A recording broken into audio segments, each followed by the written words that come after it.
ये है Skoda Kylaq का 1 लीटर TSI पेट्रोल इंजन जो काफी दमदार है। और आइए इस वीडियो में जानते हैं कि ये रियल वर्ल्ड में आपको क्या फ्यूल एफिशिएंसी यानी कि माइलेज निकाल के दे सकती है। बस मेक श्योर कि ये वीडियो आप लोग पूरी देखिएगा और बने रहिएगा एंड तक मेरे यानी कि लकी के साथ। Welcome to Hot Car India. और हाँ, अगर अभी तक नहीं किया है तो सब्सक्राइब कर लीजिए। और लीजिए, ये हम पहुंच गए पेट्रोल पंप और सबसे पहले इसको करवाते हैं रिफ्यूल। आप नोट कर लीजिए उससे पहले कि मैंने ट्रिप मीटर रीसेट कर दिया है और जो टेम्परेचर है अभी वो है 31 डिग्री सेल्सियस, 33। और लगे हाथ हम इसके टायर प्रेशर्स को भी 33 पे सेट करवा लेंगे, जो कि रिकमेंडेड टायर प्रेशर है। अच्छा, टायर प्रेशर से याद आया कि इसमें टायर प्रेशर मॉनिटरिंग सिस्टम आता है, लेकिन वो इनडायरेक्ट वाला आता है। एज अ रिजल्ट वो आपको आपकी गाड़ी के टायर्स में कितना प्रेशर है वो नहीं डिस्प्ले करेगा, लेकिन अगर किसी टायर में प्रेशर कम हो जाएगा तब वो आपको इंडिकेशन देगा। और हाँ, बताना भूल गया कि टेम्परेचर हमने 22 डिग्रीज पे सेट किया हुआ है ऑटो सेटिंग पे।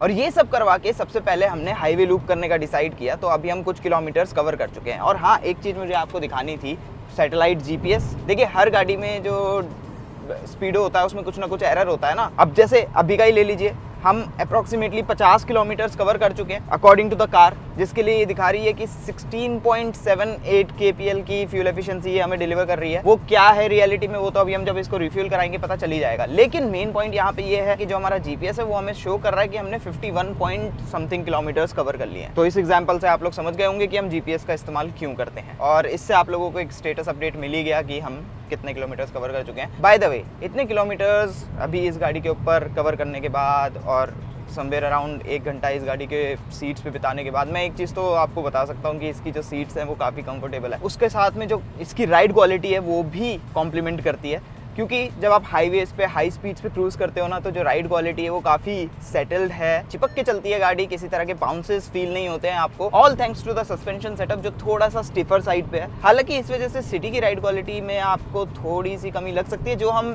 सिटी लूप करते हुए बात करेंगे, so stay tune for that. और जो इसका स्टीयरिंग है वो भी आपको अच्छा लगेगा। तो जैसे ही आप हाई स्पीड्स पे आते हो तो इसमें एक वेट आ जाता है, जिससे आपको अच्छा खासा कॉन्फिडेंस मिलता है। और एक और चीज़ जो आपको इसकी अच्छी लगेगी वो है इसका ये इंजन। 1 लीटर टर्बोचार्ज इंजन के पास मोर देन सफिशिएंट पावर है, मोर देन सफिशिएंट टॉर्क है। तो जब भी आप ओवरटेकिंग मैन्यूवर परफॉर्म करोगे ना, ये आपको किसी भी तरह से अंडर पावर फील नहीं होगा। और हाँ, इससे ज़्यादा हमने इसका परफॉर्मेंस टेस्ट भी किया है, तो ये रहे फिगर्स आप लोगों की स्क्रीन के ऊपर। तो जैसा आप नोट कर सकते हैं, काइलैक मैनुअल ट्रांसमिशन ने 0 to 100 तक स्प्रिंट करने में 11.20 सेकंड्स का टाइम लिया, तो वहीं काइलैक ऑटोमेटिक को 0 to 100 तक जाने में 11.69 सेकंड्स लगे। यस, इस वीडियो में आप लोगों को काइलैक ऑटोमेटिक की फ्यूल एफिशिएंसी भी पता चल जाएगी।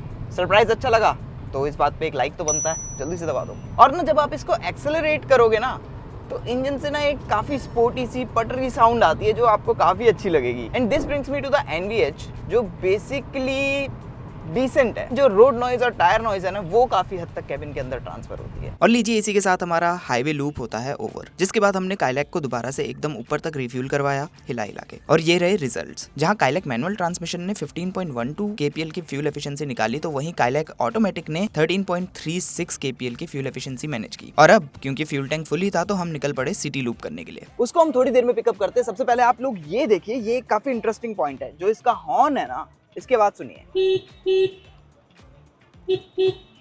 काफी सस्ता सा लग रहा है ना, मतलब इस गाड़ी को सूट नहीं करता है ना।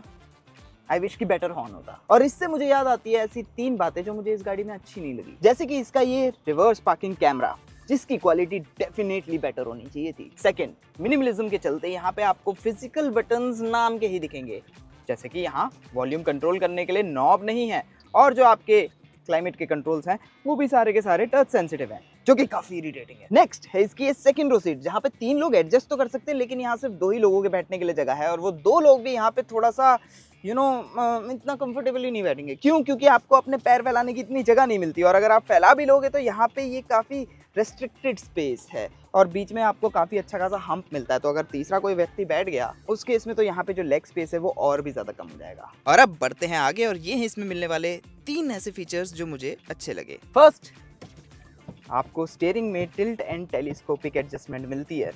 सेकंड, फ्रंट की ये दोनों ही सीट्स वेंटिलेटेड भी हैं और पावर्ड भी। थर्ड, अब देखिए, क्योंकि स्कोडा काफ़ी समय से गाड़ियाँ बना रही है, एज अ रिजल्ट उनको पता है कि कैबिन को प्रैक्टिकल कैसे बनाना है, और ये कैबिन बहुत ज़्यादा प्रैक्टिकल है। आपके पास प्रैक्टिकल कप होल्डर्स हैं, जो आपके वायरलेस चार्जर की मैट है उसको आप निकाल सकते हो, सो दैट आप उसको क्लीन करके वापस लगा सको। जो डोर बिन्स हैं वो भी काफी बड़े बड़े हैं, और जो ग्लव बॉक्स है इसमें भी आपको काफी प्रैक्टिकल स्टोरेज स्पेस मिलता है, और हाँ ये कूल्ड भी है। और एक बार जरा इस फ्रेमलेस ऑटो डिमिंग IRVM को देखो, कितना सही लगता है ये। And now let's get back to the city loop. हाँ जी, तो स्टेटस अपडेट, तो अभी तक हमें ड्राइव करते हुए लगभग 1.5 घंटा होने को आया है।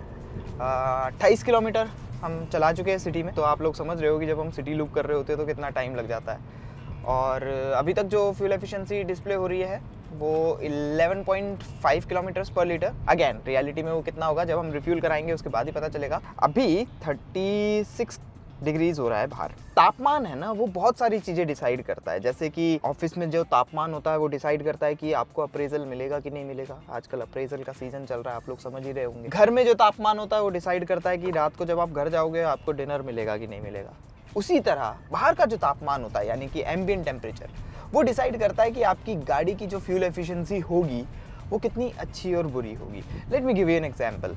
जैसे अभी 36 डिग्रीज हो रहा है बाहर, तो इवन दो ये गाड़ी ऑटो स्टॉप स्टार्ट सिस्टम से इक्विप्ड है, जैसे ही मैं रुकता हूँ गाड़ी बंद हो जाती है, लेकिन थोड़े फ्यू सेकंड बाद क्योंकि एसी को कैबिन का टेम्परेचर मेंटेन करके रखना है और बाहर गर्मी हो रही है, इंजन वापस से ऑन हो जाता है। तो आप समझ रहे हो ना, अगर टेम्परेचर कम होता तो इंजन इतना फ्रिक्वेंटली ऑन नहीं होता। एज अ रिजल्ट ज़्यादा फ्यूल बचता ट्रैफिक लाइट पे, जो कि सिटी में एक बहुत बड़ा फैक्टर बन जाता है। और लीजिए इसी के साथ हमारा सिटी लूप भी होता है ओवर, जिसके रिजल्ट्स कुछ इस प्रकार हैं। मैनुअल ट्रांसमिशन में काइलैक ने 10.6 किलोमीटर्स पर लीटर तक की फ्यूल एफिशिएंसी मैनेज की, तो वहीं ऑटोमेटिक में 8.7 किलोमीटर्स पर लीटर, जिसका मतलब कंबाइंड फ्यूल एफिशिएंसी बनती है 12.86 किलोमीटर्स पर litre for manual transmission Kylaq and 11.03 kilometres पर लीटर फॉर ऑटोमेटिक काइलैक। अब क्योंकि हमें 1.5-2 घंटा इसको ड्राइव करते हुए हो गया, तो थोड़ा सा इसकी सिटी ड्राइविंग एक्सपीरियंस के ऊपर भी बात कर ही लेते हैं। सिटी में जब तक सड़क अच्छी है तब तक राइड क्वालिटी से आपको किसी तरह की शिकायत नहीं होगी, लेकिन जैसे ही आप थोड़ा सा रफ रोड पे जाओगे या फिर कहीं पे पॉट हॉल आएगा या फिर कहीं पे स्पीड ब्रेकर आएगा, तब आपको इसकी राइड क्वालिटी की स्टिफनेस एक्सपीरियंस होगी और आप सोचोगे कि काश ये थोड़ी सी सॉफ्टर साइड पे होती, थोड़ी और ज़्यादा कंफर्टेबल होती तो बेटर होता। और सेम ही कुछ केस इसके मैनुअल ट्रांसमिशन के साथ है। Let me put it this way, अगर आप ट्रैफिक में इरिटेट नहीं होना चाहते हो या एफर्ट नहीं लगाना चाहते हो, मेरी तरह आलसी हो, तो इट इज़ बेटर कि आप काइलैक के ऑटोमेटिक ट्रांसमिशन के साथ जाओ। फर्स्ट ऑफ ऑल वो काफ़ी स्मूथली गियर्स को शिफ्ट करता है, और कभी कभार जब आपका मज़े करने का मन होगा या फन करने का मूड होगा तो वहाँ पे भी वो आपको निराश नहीं करेगा। Now coming back to the manual transmission, जो क्लच है वो लाइट है, which is a good point, लेकिन उसका पेडल काफ़ी ऊपर तक आता है। ठीक है, वो आप मैनेज कर लोगे क्योंकि आपको साइड में एक डेड पेडल भी मिल रहा है जहाँ पे आप आराम से ओकेजनली अपने पैर को रेस्ट कर सकते हो, गिवन दैट कि आपको बम्पर टू बम्पर ट्रैफिक में रेस्ट करने का टाइम मिले। नाउ जिस हिसाब से इस गाड़ी की इमेज है, आप लोग एक्सपेक्ट कर रहे होंगे कि भैया इसका मैनुअल ट्रांसमिशन काफ़ी एंगेजिंग होगा, लेकिन ऐसा नहीं है, क्योंकि जो इसका ये शिफ्टर है, इवन दो इसके थ्रोज शॉर्ट है, लेकिन प्रॉब्लम ये है कि ये इतना स्मूथ नहीं है और गियर शिफ्ट करते हुए ये कभी कभी अटकता है, थोड़ा सा नॉची फील होता है। एज अ रिजल्ट ये इतना एंगेजिंग फील नहीं होता। आई विश कि ये थोड़ा और ज़्यादा स्मूथ होता। हालांकि एक बात है कि ये ड्राइव ट्रेन काफ़ी ट्रैक्टेबल है। फॉर एग्जाम्पल, आप 20 की स्पीड पे भी इसको थर्ड गियर पे चला सकते हो और वहाँ से भी ये गाड़ी आराम से पिकअप कर लेगी, जिसका मतलब ये कि ट्रैफिक में आपको इतना फ्रीक्वेंटली गियर चेंज करने की जरूरत नहीं पड़ेगी। ऑन द अदर हैंड इसके स्टीयरिंग से आपको किसी तरह की कोई शिकायत नहीं होगी, क्योंकि steering is nice and light. City में जब आप बम्पर टू बम्पर ट्रैफिक में या फिर टाइट स्पेसेस में इसको नेविगेट करोगे या फिर कहीं टाइट पार्किंग स्पॉट में इसको पार्क करने की कोशिश करोगे, आपको किसी तरह का इशू नहीं होगा। मोर ओवर विजिबिलिटी वाइज भी आपको किसी तरह की कोई शिकायत नहीं होगी।